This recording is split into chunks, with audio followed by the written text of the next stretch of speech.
Hey guys! So today our group chose the Mexican culture to talk about. We're going to aim this presentation on the Mexican culture pertaining to breastfeeding. In our group, we had Helen Andreas, Cynthia Asaidu, Sierra Buck, and Bainey Baltrin. We hope you enjoy our presentation. The demographics of Mexicans in the United States, according to the 2010 U.S. Census Bureau, in 2010 there were 50 million Hispanics and Latinos living in the United States. Of those 50 million, 31.7 million are of Mexican origin. This is an increase based off the U.S. Census Bureau for 2000 that stated that in 2010, there was 20.4 million Mexicans that were living in the United States. And according to that 2010 U.S. Census, 40% of Mexicans live in the West Coast and around 39% lived in the South. So that's over 3/4 of the Mexican population that lives in the West and in the South. Of those, over half lived in California and in Texas, followed also by a large number of Mexicans in Arizona, Illinois, and Colorado. The religion of Mexicans, it varies. Studies show that 81% of Mexicans and 61% of Mexican Americans identify as being Catholic religion. However, also, 9% of Mexicans are Protestant and 19% of the Mexican Americans are Protestant. So, the information that I got said that there are traditionally more Mexican, their origins are of Mexico, that are more strongly Catholic religion and less that are Protestant, as you have the younger cohort consisting of Mexican Americans. You have less that are Catholic and you have more that are becoming Protestant in relation to those who have who came from Mexico.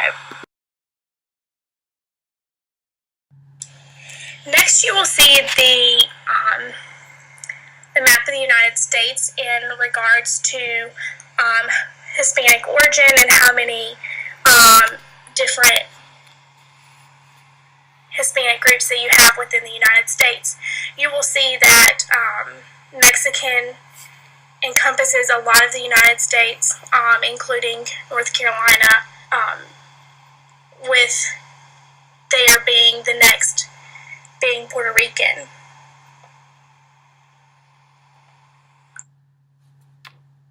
Illness views of Mexicans, they can vary depending on if you were born in Mexico versus being born in the United States. While some of the Mexicans that are from Mexico return for medications, specifically antibiotics because it's cheaper there, experts say that the most common used medication in Mexico would be antibiotics, with being 40%. And if they are not able to return to Mexico to get the medications from Mexico, they may have family members send the medications to them. And additionally with that, with having their traditional views, they also combine those with Western culture and Western medicine. The illnesses in Mexican culture are thought to be an imbalance between a person and the environment that they're in. There's a belief that there's hot and cold or wet and dry within your body and within the illnesses that you can have. The hot illnesses consist of diabetes, diaper rash, and cold illnesses are such as cancer, colic, indigestion, headaches, menstrual cramps, pneumonia, and upper respiratory infections. Healthcare beliefs among the Mexicans has many facets. They believe in good luck and good health as a result of reward a person gets from God for good behavior is common among Mexicans. For some Mexicans, Health is a state of equilibrium in the universe, wherein the forces of hot, cold, and dry must be in balance. Illness, on the other hand, is believed to be the disequilibrium between the forces of nature, misfortune, or bad luck. This perception about health and illness is attributed to the fact that Mexicans find it difficult to seek early medical intervention when illness occurs.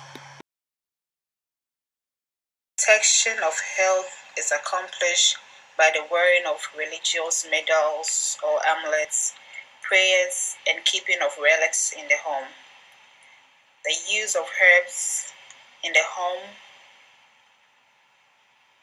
and spices are also used by Mexicans as a form of protection or prevention from illnesses. Good behavior is attributed to good health, and bad behavior attributed to bad health. The causes of illness can be grouped into 5 categories, namely the bodily imbalances, that is, imbalance between hot, cold, and wet and dry. This belief stems from early Hippocratic theory of disease in the 4 body humans. The belief that any imbalance or disruption between these 4 humors or fluids results in illness is common among Mexicans.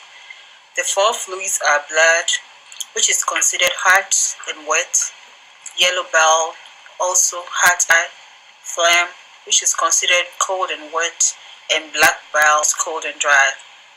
These concepts also determine the treatment of a particular illness. The next thing we'll be talking about will be consideration of time, space, social organization, and biological variation for Mexicans. First, talk about time. Mexicans are considered to be a presently oriented group. They are normally unable to incorporate the future into their plans. It must be noted that their time orientation can be a hindrance to their assimilation into the American culture. Mexicans are usually late for appointments, and this explains the reason for their lateness and non-hindrance to time. Value is placed on interpersonal relationship among Mexicans than the time in which they take place. As cultural nursing assessment and Mexicans may therefore lack practical concern about the future or the need for deferring gratification to future time. They actually live in the present. We'll go ahead and talk about space.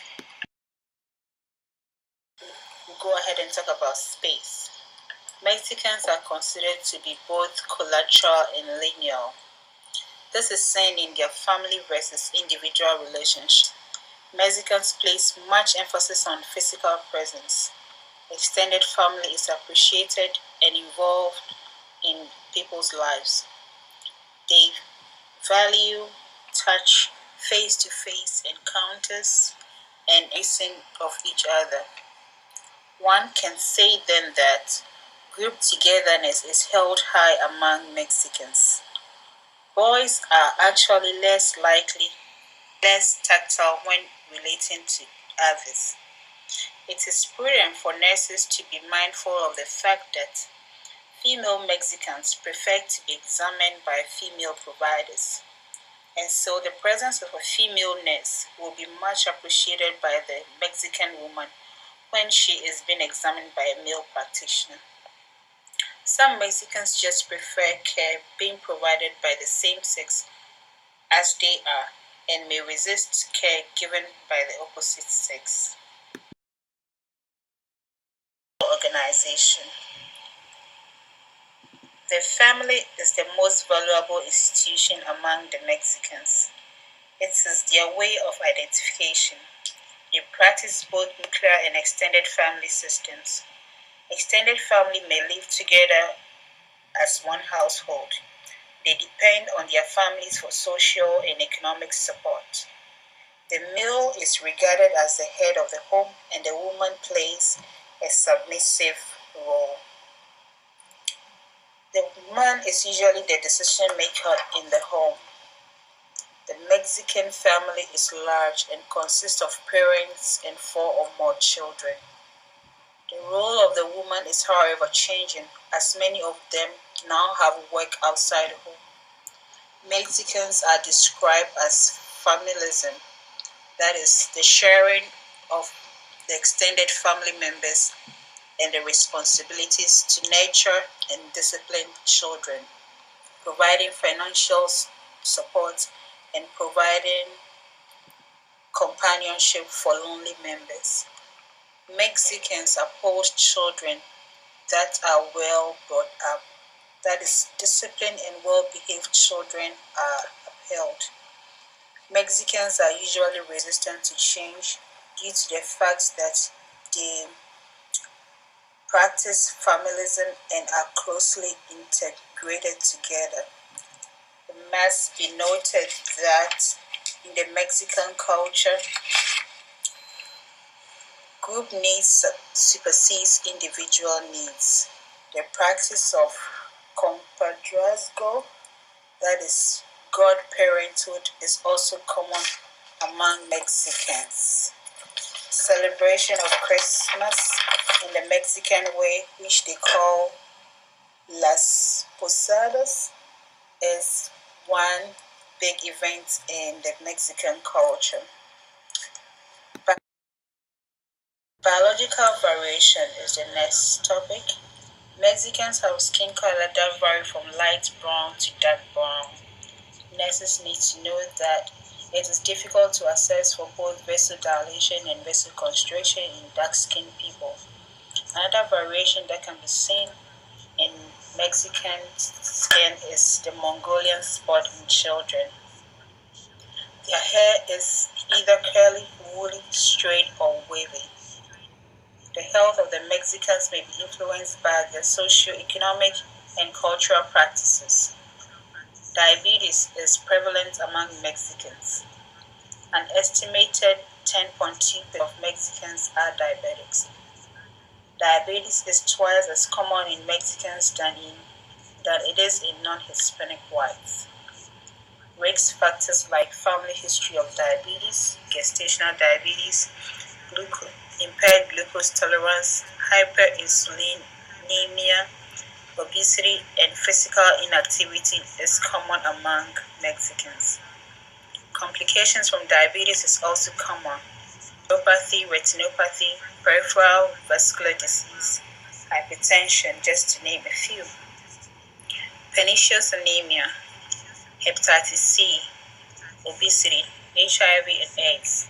Alcohol and drug is also prevalent among Mexican Americans. Last but not least, we're going to talk about the cultural factors affecting healthcare, gender role expectation in relation to the environment. Healthcare is affected by a person's cultural practice in many ways.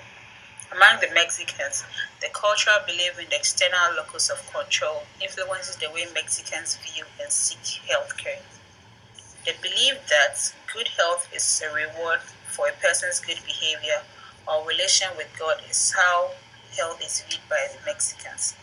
This will, in the end, make them delay or not seek care when illness occurs. They believe in the four humors also have effects on health. This is because persons who believe in this theory will promote health through diets and other means to keep these humors in equilibrium. On the other hand, Mexicans who attribute illness to evil spirits may not seek treatment when they become sick or may delay medical care. This will lead to complications which can be fatal in the end. Some persons also relate their illnesses to old age and therefore do not seek care when they got ill. In the Mexican culture, males are regarded as the head of the family and the decision makers for family members. Nurses should expect a woman to want to wait till her husband is around before healthcare decisions are made. Women, on the other hand, the role of homekeepers and nurturers of the families. Social factors affecting breastfeeding Mexicans. One of these social factors that affect Mexican women breastfeeding is economics.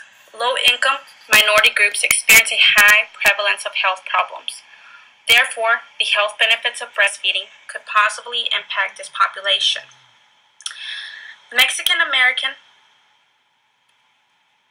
women do not tend to have post-secondary education, which puts them in a low-income status, and don't have a choice but to breastfeed. But as a child gets older, they are having to wean the child off breastfeeding because the mother has to return to work, since she is an important person in the family to bring in money. Mexican women, due to low income and not obtaining education, are not able to afford formula and decide to breastfeed, which in the long run is more beneficial for the infant due to the high calorie value of breast milk.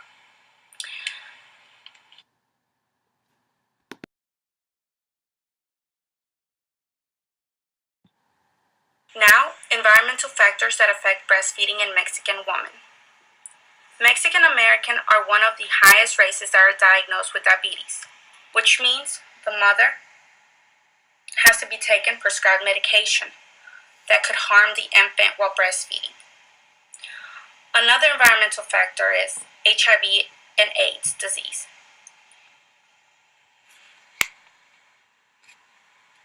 Due to Mexico being a developing country, women do not seek prenatal health care and also do not receive information regarding safe sex.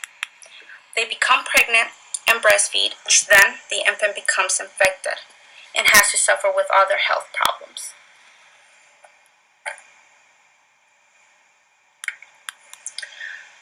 Another environmental factor that Mexican women come encounter with is pollution. In Mexico, there's really not much of people cleaning up the streets, or also women are put into work into factories that have a lot of chemicals that are hazards, and they inhale these pollutants and end up getting sick, or the child being born with some kind of genetic disorder or some deformation due to this reason. Health-related issues with breastfeeding. Health-related issues with breastfeeding. One of the health-related issues with breastfeeding is vitamin D deficiency due to not having as much vitamin D as a formula would. Allergens consumed by mother pass down to infant that could also have adverse reactions to the infant is another issue with breastfeeding. Transmission of serious diseases during breastfeeding. Like I said, HIV is one of the highest ones. Exposure to the intake of toxic medications that are excreted through human milk. That's another reason that I brought it up, was because of medications that the mother had to be taken due to diabetes or HIV, AIDS, common diseases that are happening in Mexico.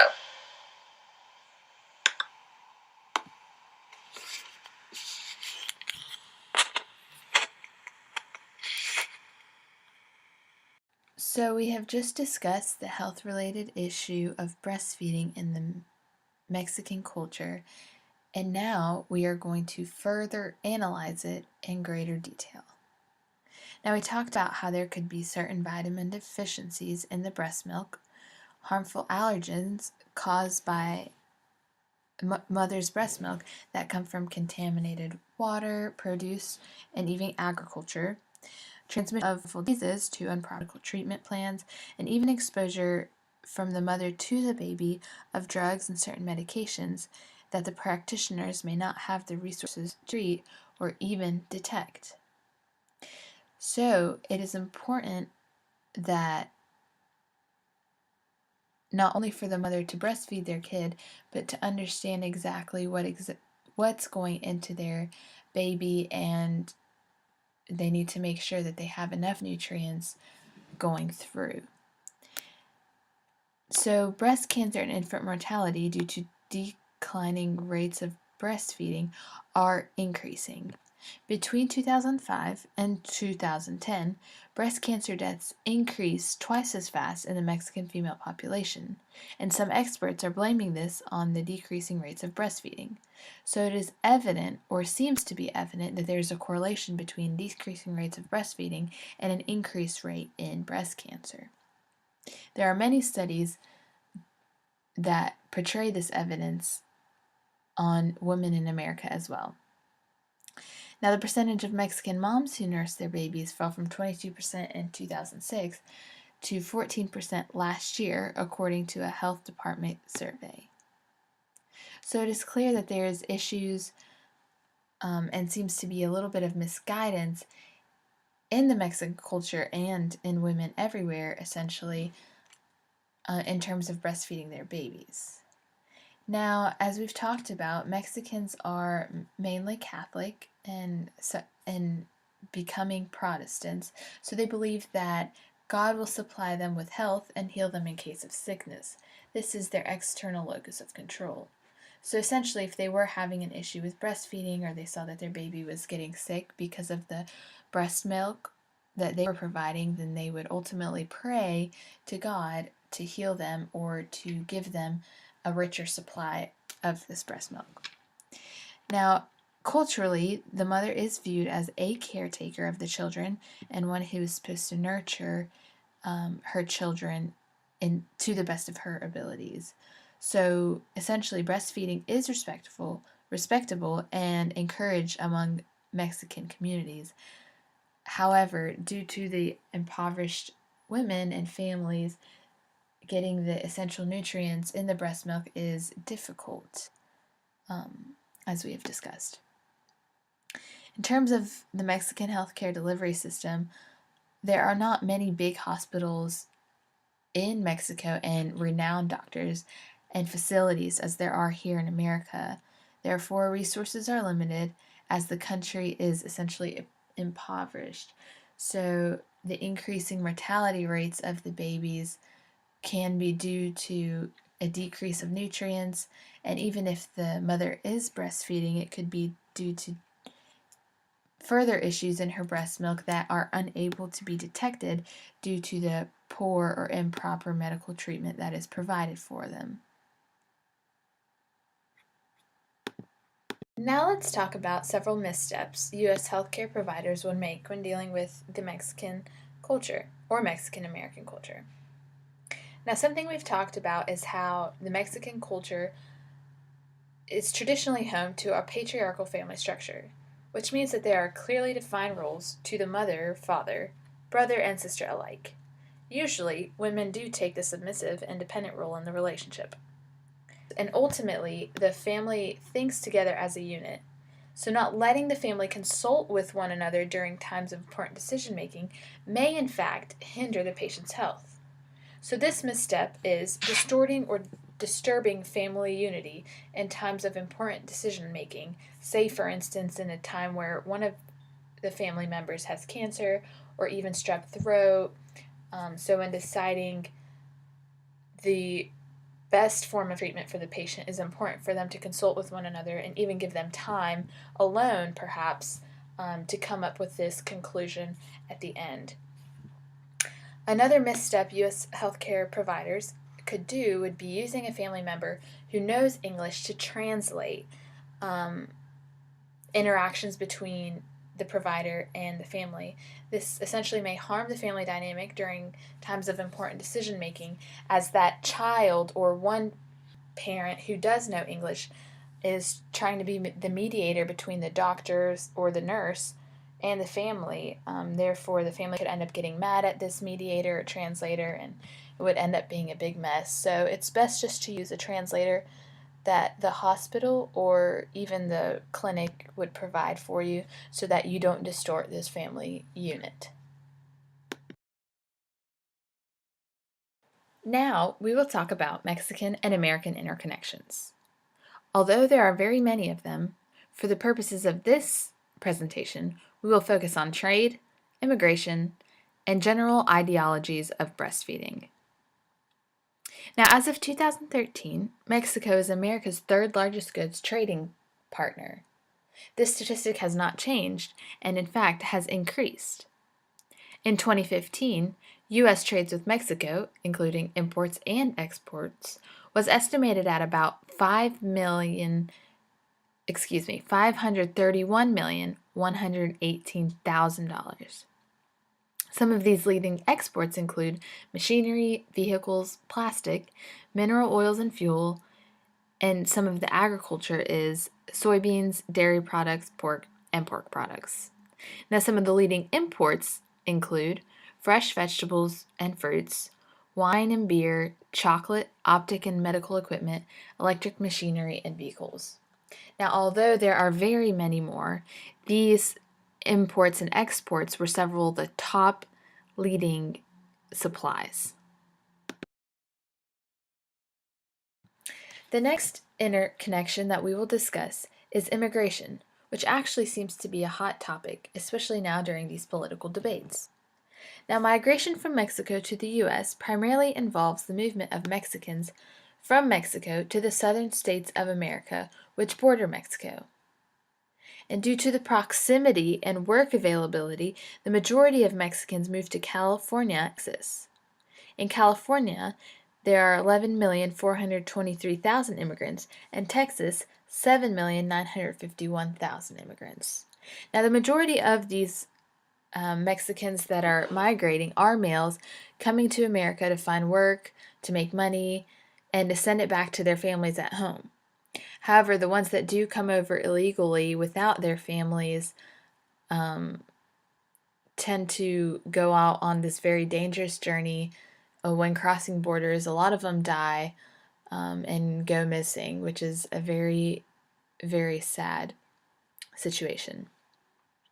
Now, the reasons that these men and women would migrate from Mexico to America would be because of the high crime rates that they have in Mexico, some of the drug cartels that are going on, natural disasters, and the overall poverty that overtakes the majority of the country. The third and final interconnection between Mexico and America that we will discuss is the ideology of breastfeeding. Now, it is evident that both women in the U.S. and Mexico are for breastfeeding, as they have been doing it for hundreds of years now. But unfortunately, there have been recent declines in breastfeeding due to a lack of convenience, a lack of promotion by medical professionals, the popularity of formula and baby food in media, and as we've mentioned before, women continually being more involved in the workforce and not necessarily finding time to breastfeed or to pump breast milk for their kids. Another issue is that nowadays breastfeeding in public seems to be inappropriate by media standards. A lot of people are raising upheavals against this because they don't think it's appropriate for a woman to stick out her breast, even though it's covered at times, to nurture her baby. Hopefully, in the next few years, when people truly understand the health benefits not only for the baby but for the mother, that breastfeeding rates will start increasing again so that we see mothers and babies ultimately reaching their optimal health again. That completes the duration of our presentation. Now, we chose our sources based on their reputable research, source credibility, and personal experience and knowledge that one of our group members has, as she is Mexican. Several of our sources came from the U.S. Census Bureau, the Center for Disease Control, U.S. National Library of Medicine, National Institute of Health, and additional government and educational website and sources. We also used the information from our textbook, Transcultural Nursing, Assessment and Intervention. We found that all of these sources were very credible, and they all of their information correlated with one another, so that we picked up on a common theme. We hope that you all enjoyed our presentation. We learned so much, and we hope you guys learned something new today too. Our sources are listed on the next slide. Thank you very much.